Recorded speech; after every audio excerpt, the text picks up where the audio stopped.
ഇപ്പോൾ പ്രേക്ഷകരുമായി പങ്കുവെക്കാനുള്ള ഏറ്റവും പ്രധാനപ്പെട്ട വാർത്ത IC ബാലകൃഷ്ണൻ MLA നിയമനത്തിന്റെ പേരിൽ കോഴ വാങ്ങിയെന്ന് DCC ട്രഷറർ NM വിജയന്റെ ആത്മഹത്യാക്കുറിപ്പിൽ പരാമർശം. വലിയ ബാധ്യതകളുണ്ടായിട്ടും തന്നെ ആരും തിരിഞ്ഞു നോക്കിയില്ലെന്നും ആത്മഹത്യാക്കുറിപ്പിൽ പറയുന്നു. അനീസ് അലി വിശദാംശങ്ങൾ നൽകും. അനീസ്, ഈ ആത്മഹത്യാക്കുറിപ്പ് പുറത്തു വരുമ്പോൾ ICയും പാർട്ടിയും കാര്യമായി പ്രതിരോധത്തിലാകുമെന്ന് നേരത്തെ തന്നെ കെ റഫീഖും CPM ഒക്കെ പറയുന്നതാണ്. ഇപ്പോൾ ഈ ആത്മഹത്യാക്കുറിപ്പ് എങ്ങനെയാണ് പുറത്തു വന്നത്? എന്താണ് അതിന്റെ ഉള്ളടക്കം? പാർട്ടിക്കും പ്രത്യേകിച്ച് ബാലകൃഷ്ണനും കുരുക്കാകുന്ന എന്തെല്ലാം കാര്യങ്ങൾ അതിനകത്ത് പരാമർശിക്കുന്നുണ്ട്? സൈഫുദ്ദീൻ, NM വിജയന്റെ മരണത്തോടു കൂടി തന്നെ അന്തരീക്ഷത്തിലുള്ള ആരോപണങ്ങൾക്ക് കുറെ കൂടി ആക്കം പകരുന്ന തരത്തിലുള്ള വിവരങ്ങളാണ് ഇപ്പോൾ പുറത്തു വരുന്നത്. ഇന്നിപ്പോൾ സുൽത്താൻ ബത്തേരി DYSP ഷെരീഫിന്റെ നേതൃത്വത്തിലുള്ള പ്രത്യേക അന്വേഷണ സംഘം ഈ വീട്ടിലെത്തി പരിശോധന നടത്തിയതിൽ നിന്നാണ് കുറെ കൂടി വ്യക്തതയുള്ള കുറച്ചുകൂടി ഡോക്യുമെന്റുകൾ പോലീസ് സംഘത്തിന് ലഭിച്ചത്. ഇത് ഇപ്പോൾ ആത്മഹത്യാക്കുറിപ്പ് എന്ന തരത്തിൽ കാണുന്ന ആ കുറിപ്പ് 7 പേജിലധികമുള്ള ഒരു കുറിപ്പാണ് ലഭിച്ചിട്ടുള്ളത്. ഇതിൽ അദ്ദേഹത്തിന്റെ സാമ്പത്തിക ബാധ്യതകളെക്കുറിച്ചും നേതാക്കളുടെ പേരടക്കമുള്ള കാര്യങ്ങളാണ് NM വിജയൻ പങ്കുവെക്കുന്നത്. അദ്ദേഹം പറയുന്നത് ഈ കാർഷിക ബാങ്കിലേക്ക് തിരികെ എത്താം. ഇപ്പോൾ കെ റഫീഖ് CPM ജില്ലാ സെക്രട്ടറി ഫോണിൽ ചേരുന്നുണ്ട്. ശ്രീ കെ റഫീഖ്, അങ്ങ് തുടക്കം മുതൽ തന്നെ പറയുന്നുണ്ട് ഈ ആത്മഹത്യാക്കുറിപ്പ് പുറത്തു വരുമ്പോൾ IC ബാലകൃഷ്ണന് പ്രത്യേകിച്ചും പാർട്ടിക്കാകെയും കുരുക്ക് വിഷമതയും ഉണ്ടാകുന്ന കാര്യങ്ങൾ അതിനകത്തുണ്ടെന്ന്. ഇപ്പോൾ ഈ ആത്മഹത്യാക്കുറിപ്പിൽ NM വിജയൻ ഇത്രയും കാര്യങ്ങൾ പരാമർശിക്കണമെങ്കിൽ അദ്ദേഹം അനുഭവിച്ച മാനസിക പ്രയാസങ്ങളെക്കുറിച്ച് അങ്ങുൾപ്പെടെയുള്ള ആളുകൾക്ക് എന്തൊക്കെ അറിയാവുന്നതാണ്?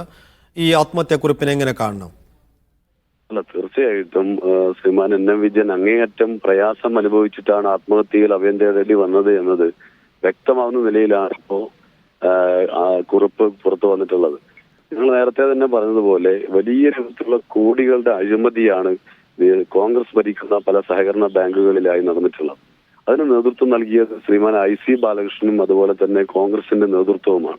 അത് KPCCയുടെ അറിവോടുകൂടി നടന്നിട്ടുള്ള അഴിമതിയാണ് എന്ന് വ്യക്തമാവുന്ന നിലയിൽ തന്നെയാണ് കാര്യങ്ങൾ വന്നിട്ടുള്ളത്. ഇപ്പോൾ ഇതിൽ പല നേതാക്കളുടെയും നിർദ്ദേശത്തെ തുടർന്ന് ഇടനിലക്കാരനായി ഉദ്യോഗാർത്ഥികളും പണം വാങ്ങി നൽകുകയും എന്നാൽ ജോലി കൊടുക്കാൻ കഴിയാതെ വന്നപ്പോൾ ആ പണം തിരികെ നൽകാൻ വേണ്ടി IC ബാലകൃഷ്ണൻ ഉൾപ്പെടെയുള്ള MLA ഉൾപ്പെടെയുള്ളവരുടെ ആവശ്യപ്പെട്ടിട്ടും അത് ലഭിക്കാതെ വരികയും ചെയ്ത സാഹചര്യത്തിൽ ഉദ്യോഗാർത്ഥികൾ വന്ന് വലിയ പ്രയാസം ഉണ്ടാക്കിയപ്പോഴാണ് ശ്രീമാൻ NM വിജയൻ ആത്മഹത്യയിൽ അഭയം തേടേണ്ടി വന്നത് എന്നതിന്റെ വസ്തുതയാണ് അദ്ദേഹത്തിന്റെ കൈപ്പടയിൽ എഴുതി വെച്ച കുറിപ്പിലൂടെ വ്യക്തമാവുന്നത്.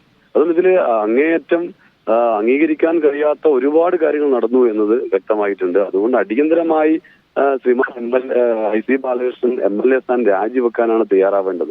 ഇവിടെ നിങ്ങൾ നോക്കൂ, ഒരു ജീവിതകാലം മുഴുവൻ കോൺഗ്രസിന് വേണ്ടി വലിയ രൂപത്തിൽ പ്രവർത്തിച്ച നേതാവാണ് ഇദ്ദേഹം NM വിജയൻ. എന്നാൽ അദ്ദേഹത്തിന്റെ മരണം ഉണ്ടായിട്ട് ഇങ്ങനെയുള്ള വസ്തുതകൾ പുറത്തു വന്നപ്പോഴും അതിനെയൊക്കെ ന്യായീകരിക്കാനായിരുന്നു കോൺഗ്രസിന് നേതൃത്വം തയ്യാറായത്. അതായത് MLA ഉൾപ്പെടെ ന്യായീകരിക്കാനും ഇതിൽ വേറൊന്നും നടന്നിട്ടില്ല എന്ന് പറയാനും ഒക്കെയുള്ള ഒരു രൂപത്തിലുള്ള നിലപാട് KPCC നേതൃത്വവും DCC നേതൃത്വവും സ്വീകരിച്ചുവെങ്കിൽ അവരെല്ലാം ഇതിൽ പങ്കുപറ്റിയിട്ടുണ്ട് എന്ന് തെളിയിക്കുന്ന നിലയിലാണ് ഇപ്പൊ കാര്യങ്ങൾ പുറത്തു വന്നിരിക്കുന്നത്. DCC വലിയ സാമ്പത്തിക ബാധ്യത തനിക്കുണ്ടായിരുന്നു, അതിൽ പക്ഷേ പാർട്ടി അക്കാര്യം അറിയിച്ചിട്ടും തിരിഞ്ഞു നോക്കിയില്ല എന്നുകൂടി പറഞ്ഞു വെക്കുന്നുണ്ട്. അതെ, അതാണ് ഞാൻ പറഞ്ഞത്. അതായത് ഈ പണം തിരികെ നൽകാൻ ആവശ്യപ്പെട്ടപ്പോ പണം തിരികെ നൽകിയില്ല. അപ്പൊ ഉദ്യോഗാർത്ഥികൾ വീണ്ടും സമീപിച്ചപ്പോൾ സ്വന്തം സ്ഥലം ഉൾപ്പെടെ കയ്യിലുള്ള സ്ഥലം ഉൾപ്പെടെ പണയം വെച്ചുകൊണ്ട് സ്വന്തം വായ്പ എടുത്തുകൊണ്ട് 1.5 കോടിയോളം വായ്പ എടുത്തുകൊണ്ട് അത് തിരിച്ചു നൽകാൻ വേണ്ടി അദ്ദേഹം തയ്യാറായി എന്ന് നമ്മൾ വ്യക്തമായതാണ്. ഇപ്പൊ അന്വേഷണത്തിന്റെ ഭാഗമായി 3 ബാങ്കുകളിൽ നിന്ന് മാത്രം അദ്ദേഹം എടുത്ത തുക 1.5 കോടിയിലധികമാണ്. അത് അദ്ദേഹം ചെലവഴിച്ചിട്ടുണ്ടാവുക സ്വാഭാവികമായിട്ടും ഇവർക്ക് തിരിച്ചു കൊടുക്കാനാണ്. അങ്ങനെ വ്യക്തിപരമായി ഉൾപ്പെടെ പണം തിരികെ കൊടുത്തിട്ടും അവശേഷിക്കുന്ന പണം കിട്ടാതെ വന്നപ്പോഴാണ് സ്വാഭാവികമായിട്ടും ആളുകൾ വീണ്ടും വന്നപ്പോഴാണ് അദ്ദേഹം വലിയ പ്രതിസന്ധി അഭിമുഖീകരിച്ചത്. അങ്ങനെ നേതൃത്വത്തെ അദ്ദേഹം അറിയിച്ചു, KPCC നേതൃത്വത്തെ അറിയിച്ചു. എന്നിട്ടും ഒരു പരിഹാരവും ഉണ്ടാകും. സ്വാഭാവികമായിട്ടും കോൺഗ്രസിന്റെ ഒരു സജീവ പ്രവർത്തകൻ എന്ന നിലയിൽ, നേതൃത്വം എന്ന നിലയിൽ അവർ ഏറ്റവും അവസാനം അല്ലെങ്കിൽ ഏറ്റവും പ്രതീക്ഷയോടെ ആശ്രയിക്കുന്നത് അതിന്റെ നേതൃത്വത്തെയാണ്. ആ നിലയിൽ KPCC നേതൃത്വത്തെ അദ്ദേഹം സമീപിച്ചു. അവിടുന്നും യാതൊരു തരത്തിലുമുള്ള ഇടപെടൽ ഉണ്ടാവാതെ IC ബാലകൃഷ്ണനെ സംരക്ഷിക്കുന്ന നിലപാട് ഉണ്ടായപ്പോഴാണ് അദ്ദേഹത്തിന് മറ്റൊരു മാർഗവുമില്ല. എന്റെ ഒരു സംശയം, ഇതിനകത്ത് പൈസ മേടിച്ചത് IC ആണ്. അപ്പോൾ ഇതിന് ഈ ഇടനില നിന്നു എന്നതാണോ ഇദ്ദേഹത്തിന് ഒരു മാനസിക പ്രയാസം ഉണ്ടാകാനുള്ള കാരണം? അപ്പോൾ IC പൈസ മേടിച്ചതിന് എന്തുകൊണ്ട് ആളുകൾ ഇദ്ദേഹത്തോട് ചോദിക്കുന്നു എന്നൊരു വിഷയമുണ്ടല്ലോ. ഈ അർബൻ ബാങ്കിൽ ഇദ്ദേഹം അത്രയും വലിയൊരു റോൾ വഹിച്ചതായി എന്നുള്ള വിവരങ്ങൾ ഇതുവരെ വന്നതുമില്ല. അല്ല, അദ്ദേഹം പല കത്തുകളും പുറത്തു വന്നതിൽ തന്നെ കൃത്യമായി പറയുന്നുണ്ടല്ലോ. IC ബാലകൃഷ്ണന് വേണ്ടി ഇദ്ദേഹം ഒപ്പുവെച്ചുകൊണ്ട് നടത്തിയിട്ടുള്ള എഗ്രിമെന്റിനെ കുറിച്ച് അദ്ദേഹത്തിന്റെ പുറത്തു വന്നല്ലോ. അതുപോലെ KPCC നേതൃത്വത്തിന് അദ്ദേഹം നേരത്തെ അയച്ചൊരു കത്ത് പുറത്തു വന്നതിലും പറയുന്നത് IC പറഞ്ഞിട്ട് ഞാൻ ഇടനിലക്കാരനായി വാങ്ങിക്കൊടുത്തു, അത് തിരികെ ബാങ്കിന്റെ പ്രധാനപ്പെട്ട ഉത്തരവാദിത്വം ഉണ്ടായിരുന്നു ഇദ്ദേഹത്തിന്. അല്ല, അദ്ദേഹം DCCയുടെ ട്രഷറർ എന്ന നിലയിൽ പ്രധാനപ്പെട്ട ഉത്തരവാദിത്വം വഹിക്കുന്ന ആളാണ്. സ്വാഭാവികമായിട്ടും DCCയുടെ അധ്യക്ഷനായിരുന്നു IC ബാലകൃഷ്ണൻ. അധ്യക്ഷന് വേണ്ടി ട്രഷറർ ഇടനിലക്കാരനായി അങ്ങനെ ആ നിലയിലാണ് അദ്ദേഹം ഇത് വാങ്ങിയിട്ടുള്ളത്. സ്വാഭാവികമായിട്ടും ആ പണം തിരികെ നൽകാൻ വേണ്ടി പലതവണയായി ആവശ്യപ്പെട്ട് തയ്യാറാവാത്ത സാഹചര്യം വന്നപ്പോഴാണ് ഈ സ്ഥിതിയിലേക്ക് പോയത്. നിങ്ങൾ നോക്കൂ, ഒരു മനുഷ്യന് സ്വന്തം മകനെയും മരണത്തോടൊപ്പം ചേർക്കേണ്ടി വന്നു. എന്തുകൊണ്ടാണ്? ഭിന്നശേഷിക്കാരനായ ഒരു ചെറുപ്പക്കാരനാണ് അദ്ദേഹത്തിന്റെ മകൻ. അപ്പൊ അദ്ദേഹം ഈ NM വിജയൻ മരിക്കുമ്പോ മറ്റൊരു ആശ്രയം ഇല്ല എന്നത് അദ്ദേഹത്തിന് അറിയുന്നത് കൊണ്ടാണ് സ്വാഭാവികമായിട്ടും അങ്ങനെ ഒരു നിലയിലേക്ക് പോയത്. നിങ്ങൾ പറയുന്നത് മനസ്സിലാക്കേണ്ട കാര്യം, 2 ജീവനുകൾ ഇവിടെ നഷ്ടപ്പെട്ടിരിക്കുന്നു. എന്നിട്ടും എന്തുകൊണ്ടാണ് KPCC നേതൃത്വം ഇതിനെ ഗൗരവമായി പ്രതികരിക്കാത്തത്? അത് പ്രതികരിക്കാതിരിക്കുന്നതിന് കാരണം അവർക്കറിയാം, അവർക്കുൾപ്പെടെ പലതവണയായി കത്ത് ലഭിച്ചതാണ്. അവർ ഇടപെടൽ നടത്തിയിട്ടില്ല. കുറ്റകരമായ മൗനമാണ് ആ കാര്യത്തിൽ KPCC നേതൃത്വം സ്വീകരിച്ചത്. ഇപ്പോൾ ശ്രീ കെ റഫീഖ്, ഇതിലിപ്പോൾ ബത്തേരി ഡിവൈഎസ്പി നേതൃത്വം നൽകുന്ന ഒരു അന്വേഷണം ഒരു വശത്ത് നടക്കുന്നുണ്ട്, വിജിലൻസ് അന്വേഷണം മറുവശത്തുമുണ്ട്. ഇപ്പോൾ ഈ ആത്മഹത്യാക്കുറിപ്പ് ഈ അന്വേഷണത്തിൽ എത്ര കണ്ട് നിർണായകമായ ഒരു സംഗതിയാണ്. അന്വേഷണത്തിന്റെ പുരോഗതിയിൽ പാർട്ടിക്ക് അങ്ങേക്ക് വ്യക്തിപരമായും ഒക്കെ തൃപ്തിയുണ്ടോ? തീർച്ചയായിട്ടും അന്വേഷണം വളരെ കൃത്യമായിട്ടാണ് നടന്നുകൊണ്ടിരിക്കുന്നത്. അതായത് ഞങ്ങൾ നേരത്തെ പറഞ്ഞ കാര്യമുണ്ട്, ആത്മഹത്യക്കുറിപ്പുണ്ട്, അത് ഒളിപ്പിച്ചു വെക്കപ്പെട്ടിട്ടുണ്ട്, അത് അടിയന്തരമായി പിടിച്ചെടുക്കണം എന്ന് നമ്മൾ പറഞ്ഞാണ് ഇപ്പോൾ ആത്മഹത്യാക്കുറിപ്പ് ലഭിച്ചിരിക്കുന്നു. അന്വേഷണം നേരത്തെ പല ആളുകളും വ്യക്തമാക്കിയിട്ടുള്ള ചില കാര്യങ്ങൾ, അതായത് ചില ആളുകൾ പരസ്യമായി പ്രതികരിച്ചിട്ടുണ്ട്. കോൺഗ്രസിന്റെ പ്രവർത്തകരായിട്ടുള്ള ചിലർ തന്നെ തങ്ങളുടെ മക്കൾക്ക് വേണ്ടി പണം നൽകിയത് സംബന്ധിച്ചെല്ലാം പ്രതികരിച്ചിട്ടുണ്ട്.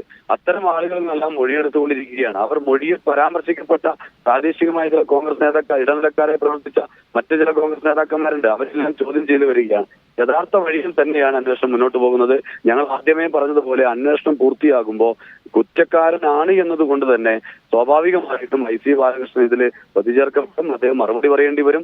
ഇപ്പോൾ അടിയന്തരമായി ഇനി ഇതിനപ്പുറത്തേക്ക് തെളിവുകൾ, ഇതിൽ പരം തെളിവുകൾ വേറെ ഒന്നും വരാനില്ല. സ്വന്തം കൈപ്പടയിൽ എഴുതി വെച്ച ആത്മഹത്യാക്കുറിപ്പ് പുറത്തു വന്നിരിക്കുന്നു. അങ്ങനെ അതിൽ കൃത്യമായി IC ബാലകൃഷ്ണന്റെ പങ്കിനെ കുറിച്ച്, DCC നേതൃത്വത്തിന്റെ പങ്കിനെ കുറിച്ച്, KPCC നേതൃത്വത്തിന് അയച്ച കത്തിനെ കുറിച്ച് എല്ലാം വളരെ കൃത്യമായി പരാമർശിക്കപ്പെട്ട സാഹചര്യത്തിൽ, തെളിവുകൾ വളരെ കൃത്യമായി പുറത്തു വന്ന സാഹചര്യത്തിൽ ഇനി ഒരു നിമിഷം തൽസ്ഥാനത്ത് MLA തുടരാൻ ശ്രീ IC ബാലകൃഷ്ണൻ അവകാശമില്ല. അദ്ദേഹം അടിയന്തരമായി രാജിവെച്ച് അന്വേഷണം നേരിടുന്ന സാഹചര്യമുണ്ട്. അതുപോലെ തന്നെ ഇതിലെ മറ്റ് DCCയുടെയും KPCCയുടെയും കാര്യം കൂടെ ഇവരെ ഈ കത്തിൽ പരാമർശിക്കപ്പെട്ട സാഹചര്യത്തിൽ അന്വേഷണത്തിന്റെ പരിധികൾ അത് ഉൾപ്പെടെയുള്ള കാര്യങ്ങൾ ഉൾപ്പെടുത്തിക്കൊണ്ട് കുറ്റക്കാരായ മുഴുവൻ ആളുകളെയും നിയമത്തിന് മുമ്പിൽ കൊണ്ടുവരണം. ആജീവാനന്ത കാലം കോൺഗ്രസിന് വേണ്ടി ജീവിച്ചൊരു മനുഷ്യനെ യഥാർത്ഥത്തിൽ സാങ്കേതികമായി ഇത് മരണമെന്ന് പറയാമെങ്കിലും ആത്മഹത്യ എന്ന് പറയാമെങ്കിലും യഥാർത്ഥത്തിൽ ഇതൊരു കൊലപാതകമാണ്. കോൺഗ്രസിന്റെ നേതൃത്വം നടത്തിയ, കോൺഗ്രസിന്റെ പ്രവർത്തകനെ തന്നെ കോൺഗ്രസിന്റെ നേതൃത്വം നടത്തിയ കൊലപാതകം എന്ന നിലയിലാണ് ഇതിനെ കാണേണ്ടത്. വളരെ ഗൗരവമായി തന്നെ പൊതുസമൂഹം ഇതിനെ കാണുന്നുണ്ട്. ശക്തമായ പ്രതിഷേധം ഇക്കാര്യത്തിൽ രാജി ഇനിയും വെക്കുന്നില്ലെങ്കിൽ കോൺഗ്രസിന്റെ KPCC നേതൃത്വം IC ബാലകൃഷ്ണൻ MLA പുറത്താക്കാൻ തയ്യാറാവണം. അതിനും തയ്യാറാവുന്നില്ലെങ്കിൽ ശക്തമായ പ്രക്ഷോഭം, MLA ഇനി പൊതുപരിപാടികൾ തടയുന്ന ഉൾപ്പെടെയുള്ള ശക്തമായ സമരങ്ങളുമായി ഞങ്ങൾ മുന്നോട്ട് പോകേണ്ടി വരുന്ന സാഹചര്യമാണ്. കാരണം മരണത്തിന് IC ബാലകൃഷ്ണൻ MLA ഉത്തരവാദിയാണ് എന്ന് വളരെ കൃത്യമായി തെളിഞ്ഞിരിക്കുകയാണ്.